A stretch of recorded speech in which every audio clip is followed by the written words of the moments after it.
Section 16.2 is going to deal with acid strength. Strong acids completely ionize or completely dissociate when you put them in water. So if this is a strong acid, we put it in water and we get H3O plus ions and the A negative ions, or the other half of the acid is a negative charge, so it's the anion, and it's going to be by itself and it's going to completely dissociate. So this arrow goes one direction. Weak acids, most of the acid molecules remain intact. So even when it tries to dissociate, most of the time, instead of dissociating like this, it will actually go back into its the acid form and into liquid water. So we show a strong acid before dissociation. After dissociation at equilibrium, we have hydrogen ions and we have the anion floating throughout the water. The weak acid, on the other hand, we may see a little bit of the hydrogen ion and the negative anion portion, but not near as much, and we still have a lot of the original acid left together, not dissociated.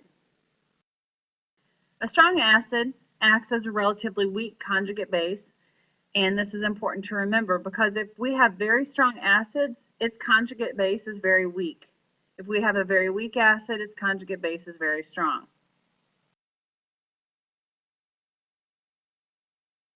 Some of the common strong acids are sulfuric acid, H2SO4, hydrochloric, HCl, nitric acid, HNO3, perchloric acid, HClO4. And it's important that you remember what those are. Generally, the first three are the ones that are listed as common acids, strong acids, but we're going to include the perchloric acid as well. An oxyacid is the acid proton is attached to an oxygen atom. An organic acid have carbon atom backbones that commonly contain the carboxyl group. So this is showing the arm for carboxylic acid or carboxyl group. So if this is attached to an organic, it would be considered an oxyacid. And this is typically a weak acid.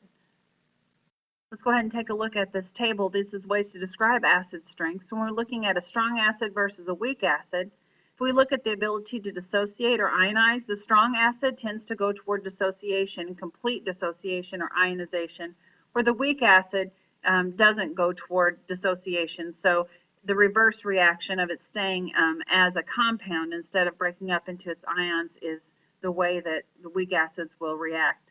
The strength of the conjugate base compared with that of water, the anion of the strong acid is much weaker than the base. The anion of the weak acid is much stronger than the base, because remember that a strong acid has a weak conjugate base, a weak acid has a strong conjugate base.